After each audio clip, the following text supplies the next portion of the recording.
Vamos a ir a la palabra del Señor en esta tarde.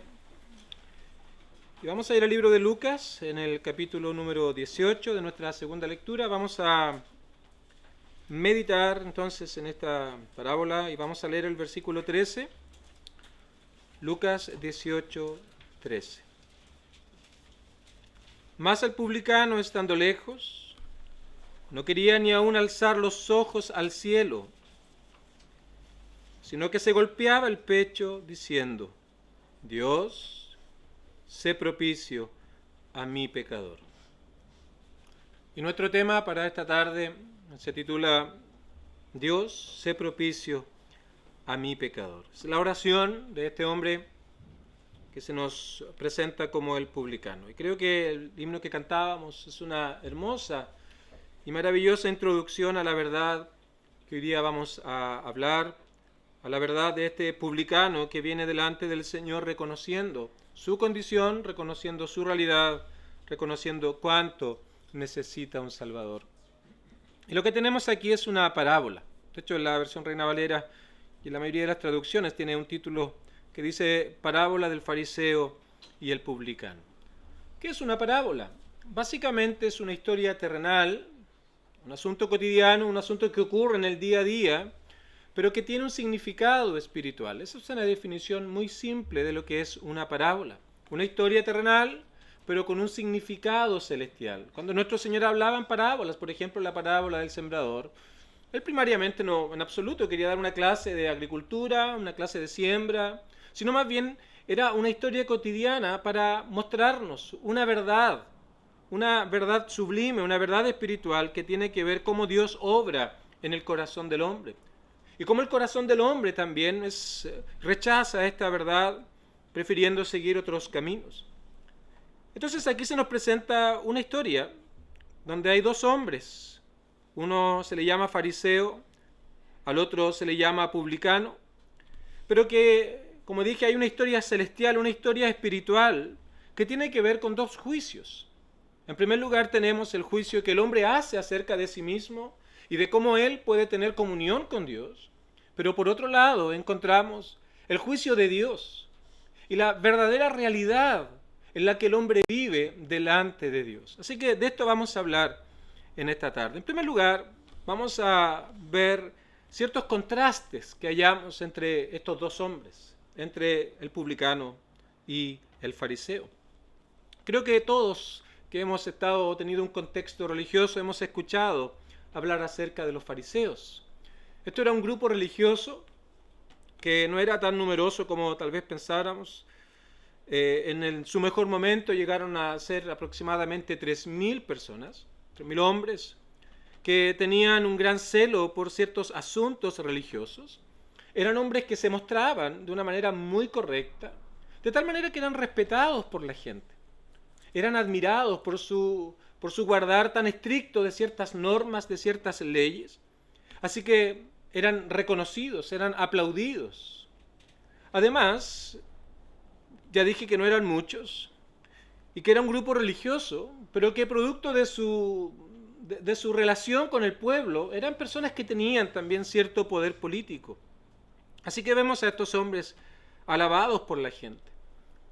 Eran reconocidos por la sociedad y ellos disfrutaban de todo esto. Les era agradable de tal manera que todo lo que hacían simplemente lo hacían para poder aumentar ese amor del pueblo hacia ellos, ese respeto, esa reverencia, ese lugar de honor que tenían. Así que ellos todo lo que hacían, básicamente lo hacían para esto, y por eso cuando él va a orar, él dice que oraba para sí, y todo lo que hacía, las palabras que seleccionaba, todas esas oraciones bien enarboladas, no tenían un objetivo realmente de dirigirlo a Dios, sino lograr el favor y el reconocimiento de los demás hombres. Por otro lado tenemos a un publicano. Estos hombres eran odiados por el pueblo. Estos se caracterizaban por tener un trabajo que se alineaba con los romanos para poder cobrar impuestos. Así que los romanos le pedían cierta cantidad de dinero y ellos podían pedir todo lo demás.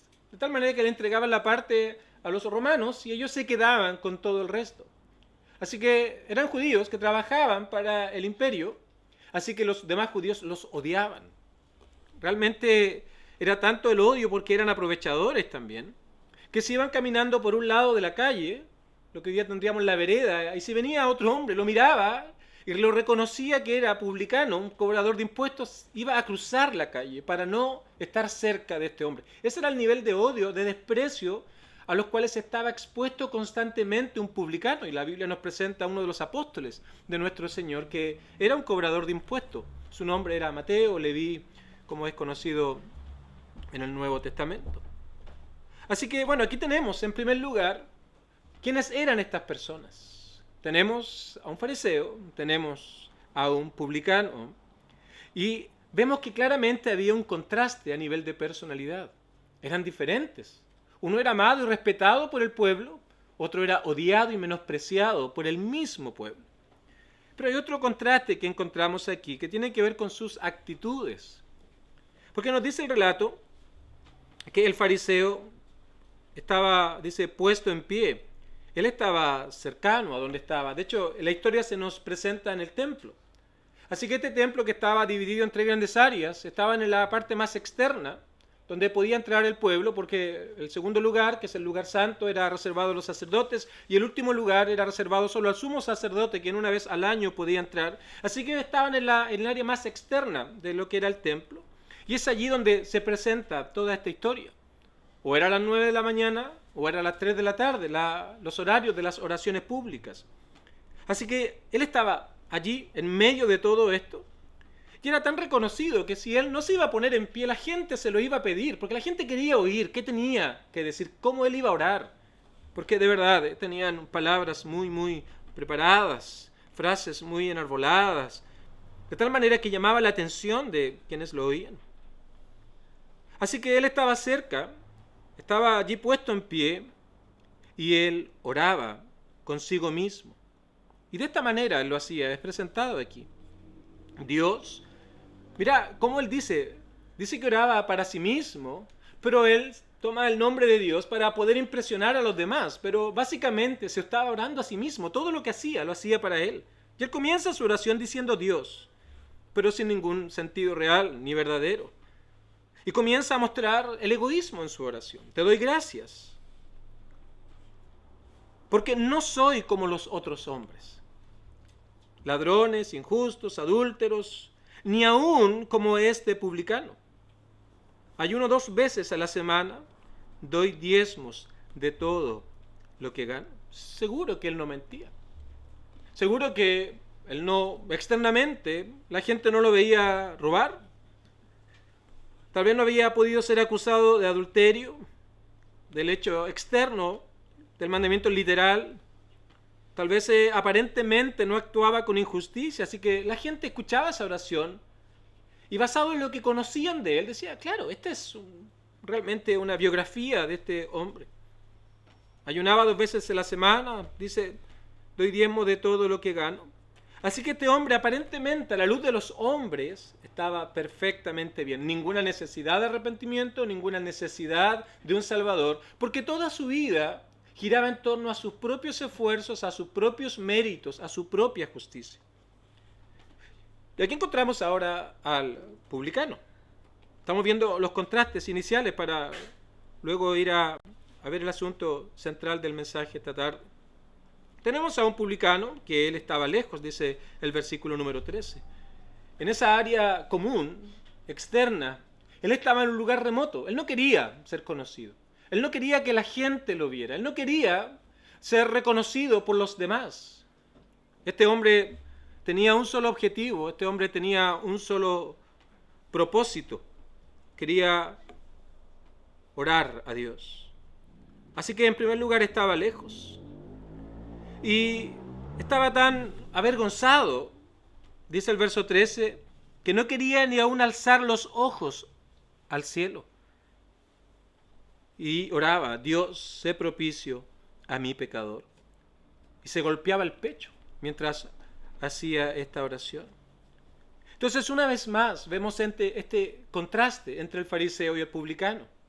El fariseo se sentía orgulloso de todo lo que él decía, pero el publicano tenía vergüenza. Estaba completamente avergonzado por quien era. y tenía razones para golpear el pecho. Y simplemente expresa esta hermosa oración: Dios, sé propicio a mi pecador. Ahora, vimos los contrastes. La pregunta es: ¿cuál es la diferencia entre estos dos hombres que nos permite precisamente ver este contraste entre uno y el otro? No solamente en su personalidad, sino también en su actitud. El fariseo básicamente confiaba en su propia justicia. De hecho, el verso 9 comienza describiendo lo que era la realidad de los fariseos, a unos que confiaban en sí mismos como justos. Por otro lado, el publicano confiaba tan solo en el acto y en los actos misericordiosos de Dios. No tenía nada que ofrecer a Dios. No había nada que él pudiera tener como un mérito para ganar el favor de Dios o alguna justicia que le permitiera alcanzar algún beneficio, le permitiera alcanzar algo basado en sí mismo. Así que la diferencia que encontramos aquí, que presenta ante este contraste, es que uno confiaba en su propia justicia y el otro confiaba tan solo en la misericordia de Dios. Y es por eso que vemos esta diferencia en las oraciones. Pero me quiero centrar hoy en la oración que hace este publicano, porque en esta oración vemos el corazón del Evangelio. Está expresado de una manera tan hermosa lo que el Evangelio es.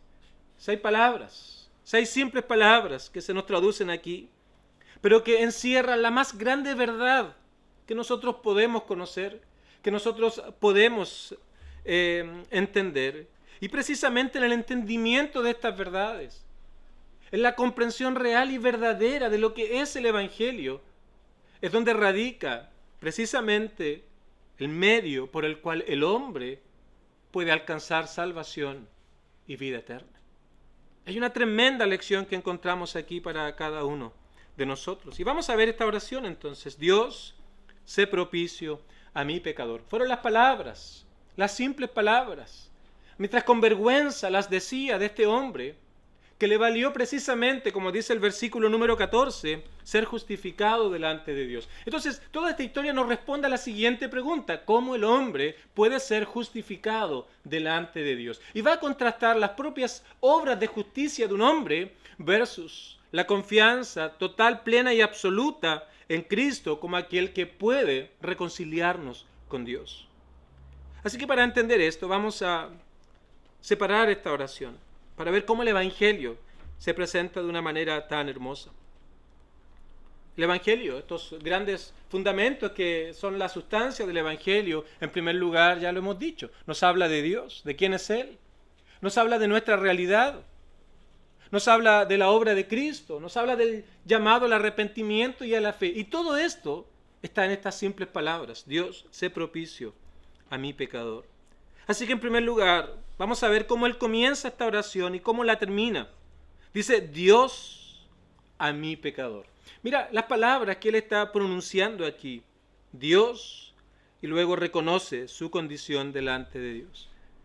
Porque el conocimiento de Dios, el conocer al Dios de la Biblia, por cierto, al único y sabio Dios, al único y verdadero Dios, y ese verdaderamente o verdadero conocimiento de Dios va de la mano con alcanzar también un verdadero conocimiento de quién es el hombre.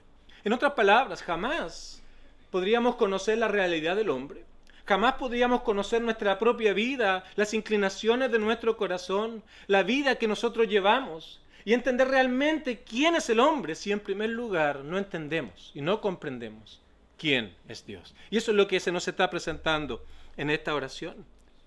Por eso que el hombre sin Dios se encuentra bueno. Por eso el hombre que no tiene a Dios en sus caminos, que no hay temor delante de Dios, encuentra que todo está bien. No hay juicio, no hay vida eterna, puedo hacer con mi vida lo que yo quiera, lo que me plazca.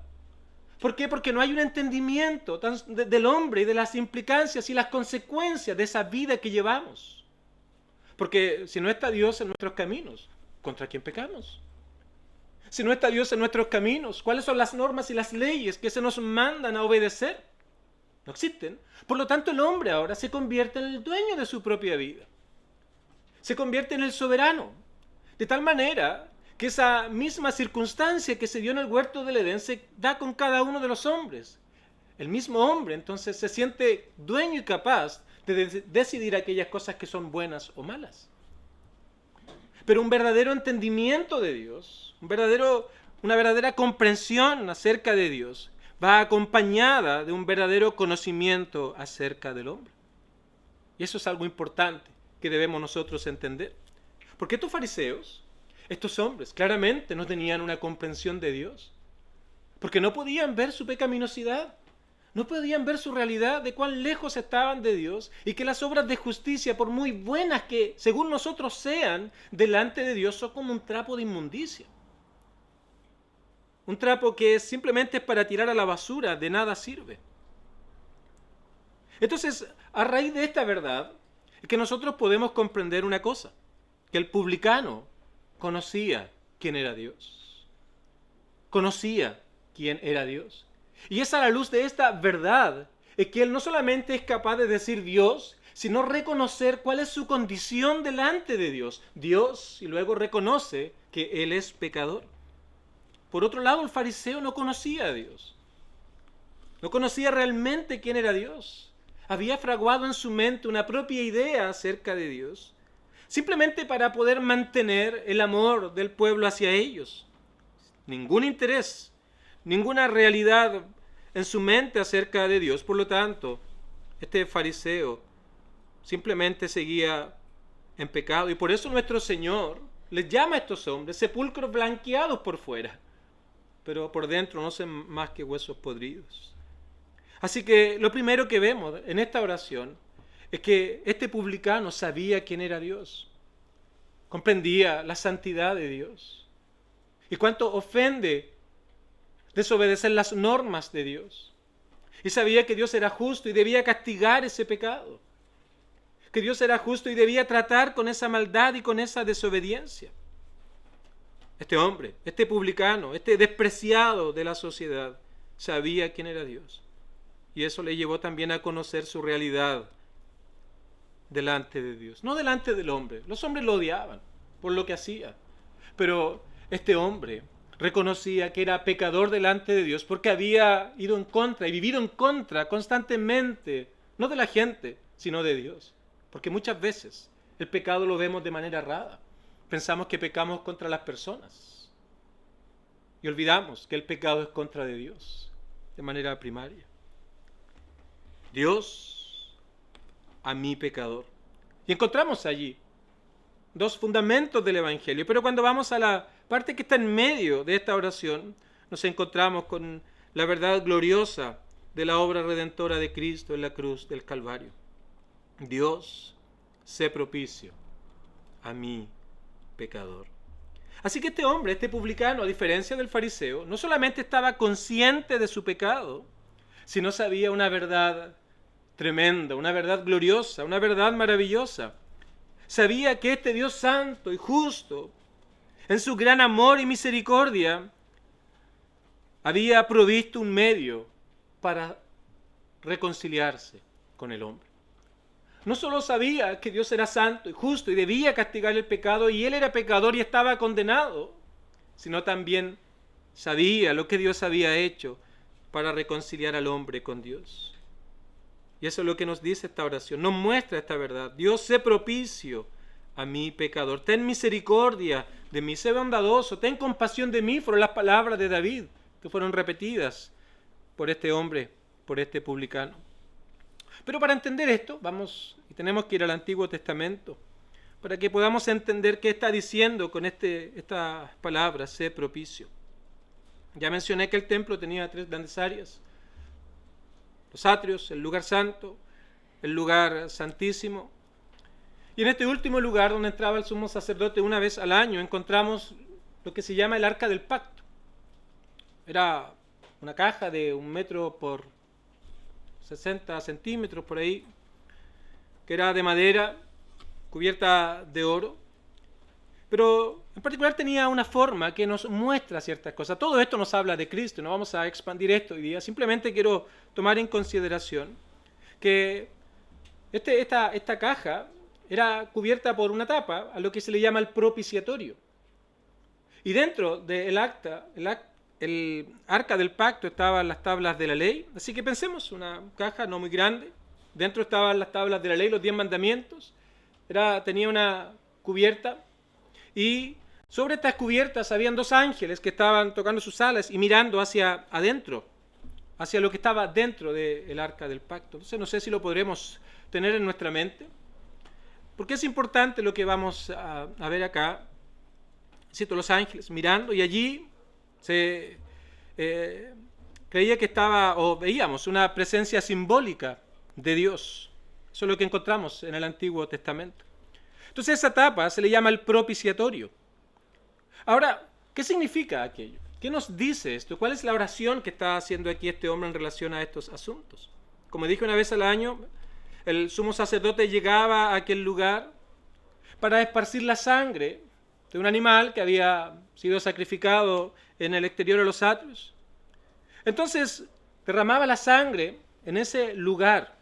Entonces tenemos las tablas de la ley, tenemos la sangre del sacrificio que había sido derramada allí por el sumo sacerdote, y tenemos encima entonces ángeles que están mirando hacia adentro. Ahora, aquí encontramos una hermosa y maravillosa verdad. Dijimos, allí está la presencia de Dios, están los 10 mandamientos, y es a la luz de los 10 mandamientos que nosotros comprendemos y reconocemos lo pecadores que somos delante de Dios. ¿Cómo sabemos que la codicia es mala? Porque la ley de Dios, los 10 mandamientos dicen que la codicia es un pecado. De hecho, Pablo lo dice en una de sus cartas. Yo no sabría que codiciar es pecado si la ley no lo dijere. Así que es por medio de aquella ley que se nos presentan los pecados que nosotros hacemos en contra de Dios. Tomemos uno, por ejemplo. Pensemos en no matarás, uno de los mandamientos. Y tal vez nadie ha matado físicamente a alguien, a otra persona. Pero cuando nuestro Señor tomó este mandamiento y lo explicó, Él dijo, ¿oíste que fue dicho no matarás? En Mateo, en el Sermón del Monte, dijo, mas yo os digo, cualquiera que llame fatuo a su hermano ya es culpable de este mandamiento. Cualquiera que hable en contra de otra persona, haga un juicio injusto, ya es culpable de ese mandamiento, no matarás. Así que si nosotros analizamos cada uno de nuestros pensamientos, cada una de nuestras palabras durante nuestra vida en relación a otras personas, yo creo que todos deberíamos reconocer que hemos violado ese mandamiento, que hemos hecho lo malo delante de Dios. Tal vez has hablado de alguien que no te cae bien, tal vez de algún honorable, tal vez de algún presidente, tal vez de algún jugador, tal vez de algún amigo, de algún vecino, de alguien que pasó a dañar tu vehículo, de alguien que tal vez un perro hizo sus cositas en tu patio. E inmediatamente en nuestra mente vienen sentimientos de dureza en contra del dueño de ese perro y hacemos juicios injustos. Bueno, aquellas cosas precisamente son las que están envueltas en este mandamiento de no matarás. Así que es a la luz de estos mandamientos que nosotros reconocemos que hemos pecado delante de Dios. Y dada nuestra realidad que somos pecadores, es que reconocemos que estamos bajo la condenación de Dios y que Dios es justo en castigar nuestro pecado enviándonos eternamente al infierno. Pero ahora encontramos la sangre de este animal sobre el propiciatorio. Así que cuando vemos a estos ángeles mirar hacia adentro, ven una sangre allí entre la presencia de Dios y la ley de Dios. Y es hermoso esto, y espero que podamos irlo entendiendo. Porque este animal, esta sangre que era derramada allí, era simplemente un sustituto. No eran los hombres que estaban allí, los que habían pecado, era un animal que era elegido de manera bastante particular para hacer todo aquello. Era una víctima inocente, que moría en lugar del pecador que sí merecía morir. Eso es lo que encontramos allí. Entonces ahora cuando mira hacia abajo, vemos esta arca del pacto y los ángeles mirando hacia la ley y ver nuestro pecado.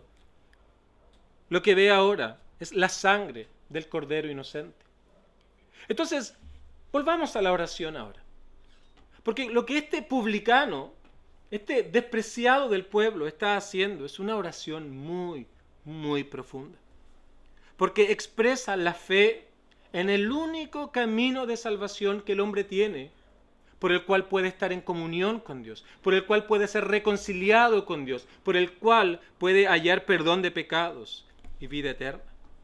Este hombre dice, Dios, santo, justo, bueno, a quien he ofendido cada día de mi vida, a quien he menospreciado, he ignorado, he preferido vivir para mí, Dios. Luego dice, aquí estoy yo, soy pecador, merezco su condenación, merezco el castigo eterno, merezco estar lejos de Dios para siempre, pagando por mis pecados y ni aún así podré pagarlo. Por eso es que el infierno es eterno, queridos amigos. Dios, nuestro pecado, nuestra realidad, pero entre Dios y mi pecado está el propiciatorio ahora. Y eso en el Antiguo Testamento era una ilustración, era un retrato de lo que Cristo iba a hacer en la cruz del Calvario. De lo que Cristo iba a experimentar en la cruz del Calvario. Ya no era un animal, sino era el mismo Hijo de Dios, la segunda persona de la Santísima Trinidad, que vino a esta tierra, tomó una naturaleza humana, se hizo hombre, y en obediencia total a las normas de Dios. Él no falló absolutamente en ningún punto a la ley de Dios. La obedeció por completo, de manera total, de manera absoluta, a cada instante de su vida. Pero luego fue a la cruz del Calvario a derramar su sangre. De tal manera que el hombre ahora pecador,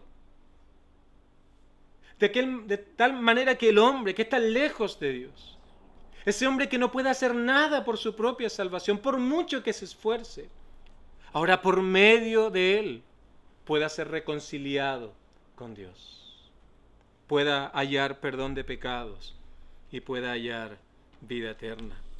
Entonces, esta simple oración de un hombre despreciado por la sociedad, esta oración de un hombre que era odiado, de un hombre que estaba alejado, un hombre que simplemente estaba sujeto a juntarse con la gente de su propia calaña, llamémosle así, nos provee una hermosa enseñanza de cómo somos perdonados y cómo somos declarados justos delante de Dios.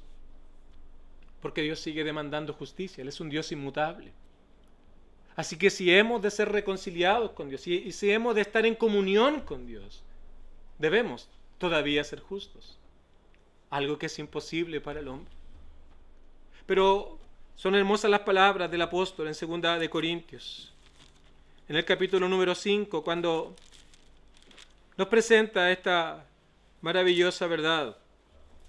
Dice, al que no conoció pecado, hablando de Cristo, al que no conoció pecado, dice, por nosotros lo hizo pecado, para que nosotros ahora, pecadores, lejos de Dios, nosotros fuésemos hecho justicia de Dios en Él.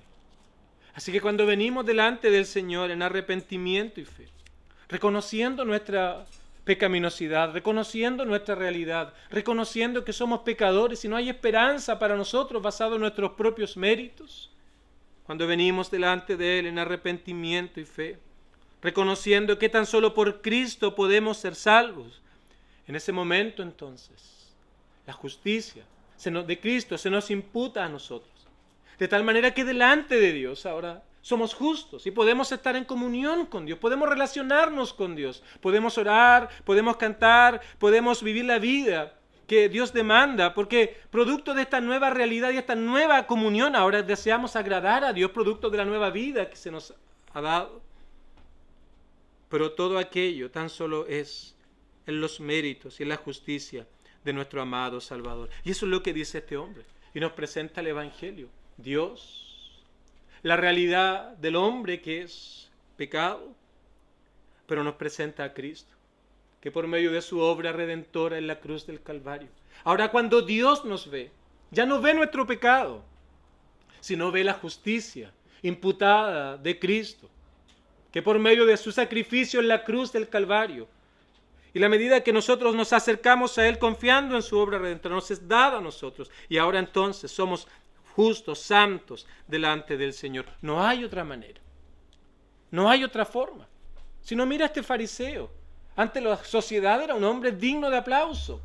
Un hombre que aparentemente iba camino al cielo, iba directo a la vida eterna. Aparentemente nada de qué arrepentirse, aparentemente ningún pecado que había hecho. Pero a la luz de esta verdad nos damos cuenta que era un hombre pecador, lejos de Dios, que vivía para sí mismo, porque no había entendido quién era él delante de Dios, porque no había comprendido quién realmente era Dios. Pero vemos a este hombre publicano, comprendiendo quién era Dios, comprendiendo a la luz de esto su propia realidad, y comprendiendo ahora que si ha de estar en comunión con Dios, no hay otra manera, no hay otra forma y no hay otro camino, sino tan solo por medio de lo que Cristo hizo en la cruz. Entonces le ora a Dios: ten misericordia de mí, ten misericordia de mí, ten compasión de mí. Está reconociendo su incapacidad, está reconociendo lo falto que es delante de Dios y tan solo confía en Él, porque tan solo por medio del camino que Él ha trazado es que el hombre, una vez más, puede tener comunión con Dios. ¿Dónde estás buscando, querido amigo, precisamente la justicia? Tal vez en tu propia vida, tal vez en tus propias obras, en tus méritos. No vas a llegar a ningún lado, simplemente vas a seguir la vida de este fariseo. Pero si eres como este publicano, comprendiendo que tan solo en Cristo hay salvación, vas a ir a casa como este hombre. Os digo que este descendió a su casa justificado antes que el otro. He aquí la única manera, he aquí la única forma por la cual nosotros podemos ser perdonados, podemos ser justificados, podemos hallar vida, podemos tener comunión con Dios. Que el Señor nos ayude a todos. Oramos a nuestro Dios.